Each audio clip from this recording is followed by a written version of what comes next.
Boa tarde, boa noite, torcedor e sócio do Clube de Regatas Vasco da Gama e Vasco da Gama SAF. Antes de voltar a falar sobre assuntos mais importantes relacionados à administração da empresa responsável pela gestão do futebol do Vasco, como modernização, profissionalização e uso racional dos espaços físicos para a prática do esporte, vamos falar sobre o comportamento da torcida. Isso porque não aguento mais a burrice de parte dos torcedores que se dizem vascaínos, mas insistem em agir na contramão da reconstrução do Vasco.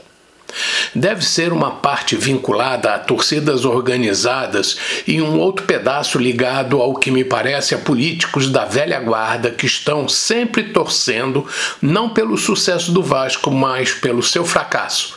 Ou quem sabe sejam duas faces de uma mesma moeda. É a turma do quanto pior melhor, e ainda arrasta uma parte da torcida que é facilmente manipulada e se transforma em massa de manobra, principalmente se bons resultados não vieram. São os inocentes úteis, e fico impressionado com a quantidade de canais nas redes sociais que surgem do nada quando as coisas do Vasco causam alguma suspeita, como por exemplo narrativas sobre atrasos de pagamentos. Daí brotam da terra fontes sem credibilidade repetindo hipóteses não comprovadas sobre tais fatos, como se fosse uma realidade irrefutável. Pessoal, ouçamos os dois lados ou aguardemos os fatos serem esclarecidos. Após a vinheta, vou explicar por que cheguei a essa conclusão. Se você concordar comigo, dê o seu like e se inscreva se ainda não tiver feito. Se discordar, pode dar o dislike se quiser. E se quiser, também pode me xingar e dar sua opinião nos comentários. Volto já!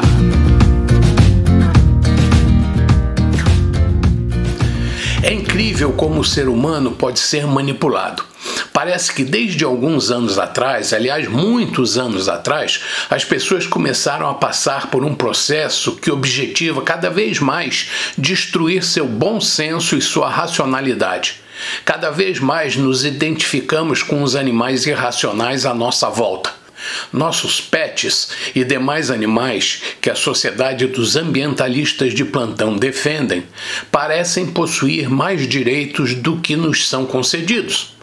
Ter cérebros privilegiados não significa mais nada. Logo, logo, estaremos nivelados em direitos aos leões e girafas da Amazônia. Não que eles, os da Amazônia não, os verdadeiros, não devam ser preservados, mas reconheçamos que os animais agem por instinto, enquanto o ser humano possui livre-arbítrio, o que lhe permite decidir e escolher o caminho a seguir.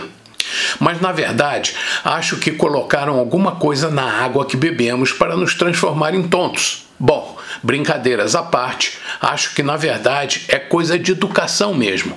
Acho que estamos sendo educados para ser burros mesmo. Deve fazer parte de uma doutrinação ideológica que pretende nos colocar num curral para que pensemos como idiotas, que pareçamos imbecis doutrinados. Mas você pode estar achando esse papo meio estranho, não é?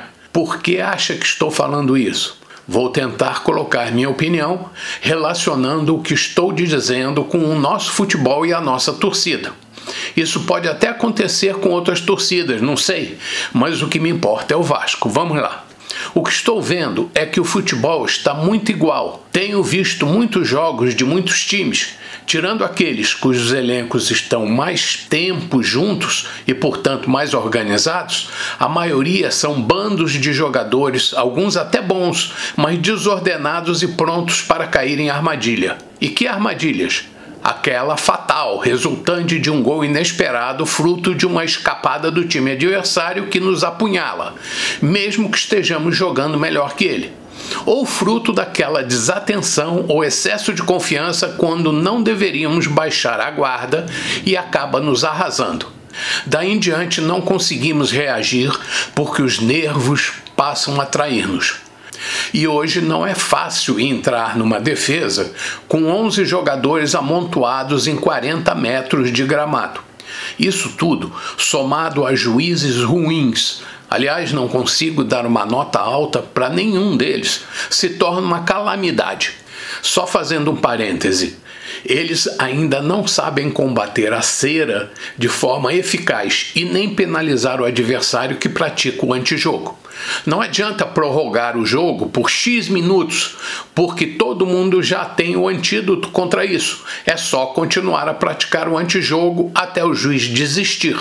Aliás, já comentei sobre isso e reafirmo, não sei o que faz uma pessoa ser juiz de futebol, mas isso é outro assunto. E o Vasco insiste em levar gol depois do tempo regulamentar, principalmente no fim do primeiro tempo. Bom, voltando ao que acontece com os times que se defendem, os resultados são mais fáceis de se obter quando se concentra muita gente num espaço menor de campo. Daí os cruzamentos longos, o bumba meu boi, os chutes a esmo, a ligação direta e o desespero, que são os recursos mais usados para quem corre atrás do prejuízo. E se somarmos a isso a falta de entrosamento do time e a cera do adversário, fica mais difícil reverter o resultado. O Vasco e grande parte dos times desse campeonato estão muito parelhos. O preparo físico está muito igual. Todo mundo corre atrás da bola. A guerra é muito dura. Ninguém é mais inocente no futebol. E não estou falando de qualidade. E se somarmos a isso o desespero de uma torcida que só apoia quando o time está ganhando, o objetivo do time fica mais difícil de ser atingido. O time do Vasco é novo, um dos mais novos do futebol brasileiro. Não é um suprassumo de time e nem poderia ser. Para isso, veja nos meus vídeos o que falo sobre a dívida e o compromisso com ela e que nem só de contratar e pagar jogador vive a empresa. A situação do Vasco não é de redenção, de superação e de milagre. É de trabalho duro em treinamento e muito trabalho administrativo também. A diferença entre esse Vasco e o antigo é que a administração luta pela sobrevivência, sabendo que depende dela a prosperidade ou a falência. A torcida do Vasco, não sei porquê, acha que pelo fato do time virar empresa vai vencer todos os desafios. O torcedor não pode se deixar levar por esse falso sentimento. Sempre falo que a destruição de mais de 20 anos do clube não pode ser esquecida ou revertida em meses. Talvez só em poucos anos, quem sabe. E atitudes como vejo na cara de alguns influenciadores, torcedores e comentaristas não vão ajudar o Vasco. Eu vejo caras que se programam para aparecer diante das câmeras de TV em jogos transmitidos. São sempre os mesmos, até parece coisa combinada. Estão sempre na frente das câmeras. Ou eles são amigos de alguém na emissora detentora dos direitos de transmissão, ou são amigos ou fazem parte de grupos relacionados a políticos do Vasco.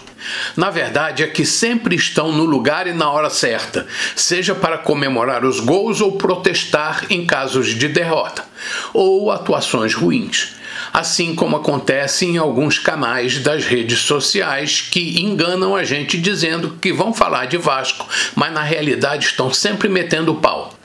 Parecem também fazer parte de grupos políticos ou com interesses políticos no Vasco, ou são espíritos de porco mesmo.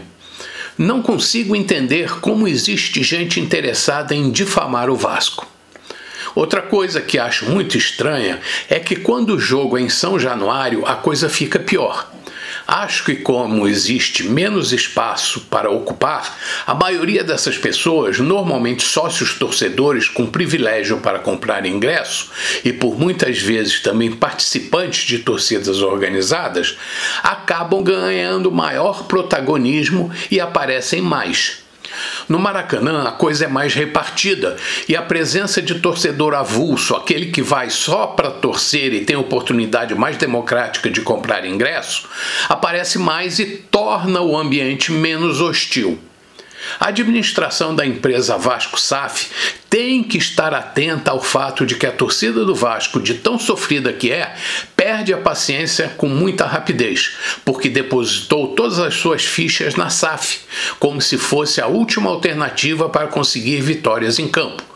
Claro que existe muita gente torcendo para o fracasso dessa empreitada, para voltar a sonhar em uma boquinha e para conseguir o protagonismo perdido após muitos anos de soberba. Sei que estou aqui para transmitir o direito das pessoas à liberdade. Sei que é difícil e que minha opinião não atinge nem 1/1000% de torcedores do Vasco.